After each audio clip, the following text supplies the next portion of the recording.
Hello and welcome to the Boss House. My name is Bo and this is my journey as part of a blended family to get out of about $22,000 worth of debt.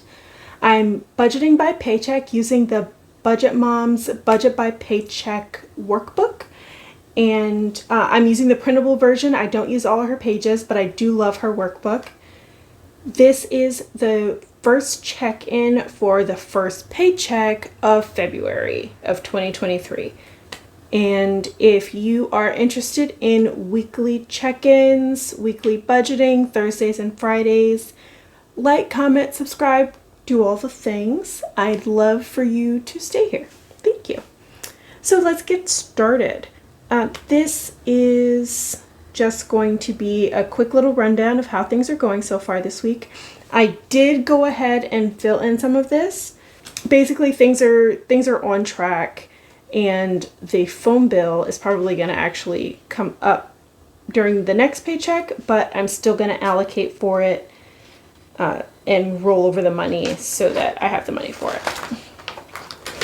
There just weren't many bills that are coming out this paycheck. So let's look at the transactions. This is my checking transaction register.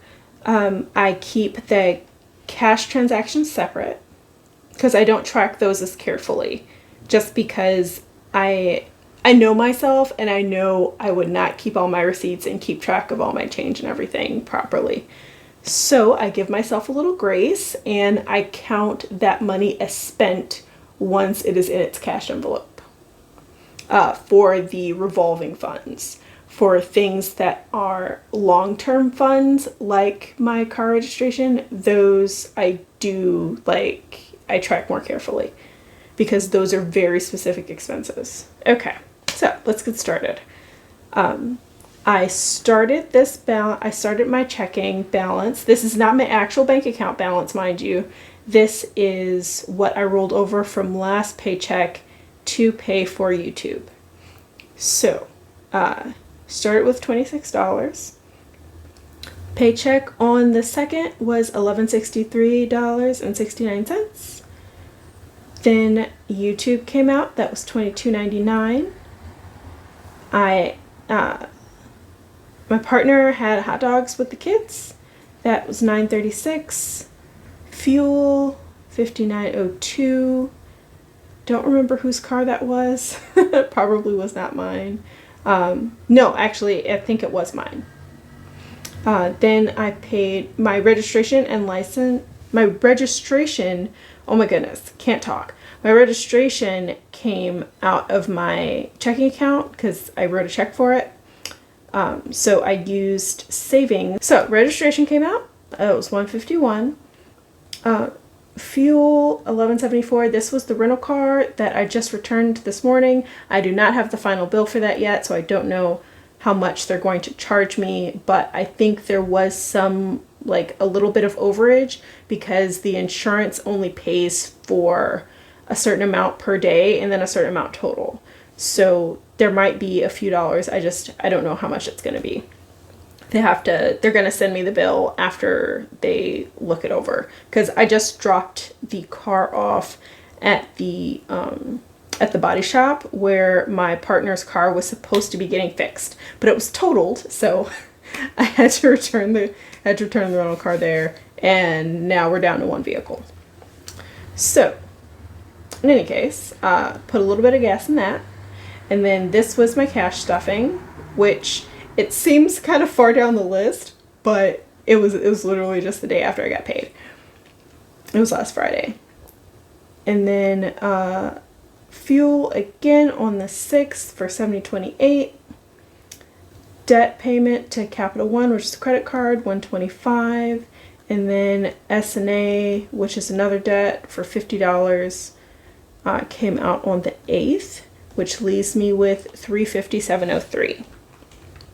So that is actually, I think it's pretty on track, $357.03. And that's not counting, yeah, that's pretty on track. Okay, I think we're in business. And then let's just take a little gander at the cash expenses. Oh, that's right. So I did unstuff this. So this is what I do as my little cheat sheet is when I'm going to unstuff something, I know I'm going to unstuff something, I try to put a note in the envelope and also start the transaction. So this should be $79. I would have done it when I did all this, except I forgot. I put that note in there a while ago. I already knew that I was gonna have to unstuff 31 again. I wanted to do it after the transaction cleared just for peace of mind, so that I knew I was doing things correctly and not just like doing math in my head.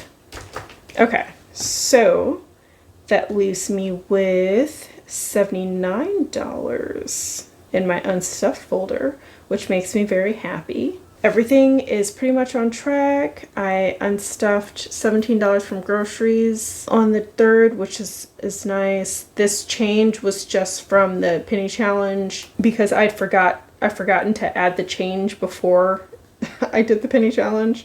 And I was going to add to the penny challenge with the change that I have now,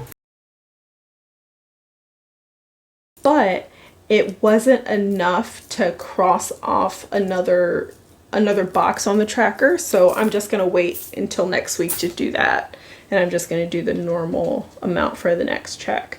So it looks like that's about it. I am on track. I'm on track for the month, at least so far. And I haven't really been spending money much. I didn't spend anything on the weekend or on Tuesday. This, came out a day later. I've realized that it's a good thing that I account for bills before they come through my account, because that way I know I already have the money. So I think I'm going to continue to do that. And then I am going to post out the paycheck budget and then just roll the money over for the following bills. Like I'm probably going to pay for TSI, which is another debt, with this paycheck, just because this paycheck hardly had any bills on it.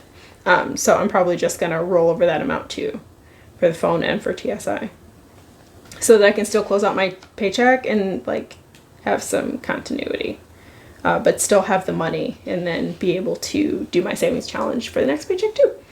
So, oh my goodness, I think that's it. Wow, that's it. Okay. Thank you so much for stopping by the Boss House. I appreciate you so much. I hope you have a wonderful day on purpose. You deserve it. And you deserve financial stability. I love you. Have a good day. Bye.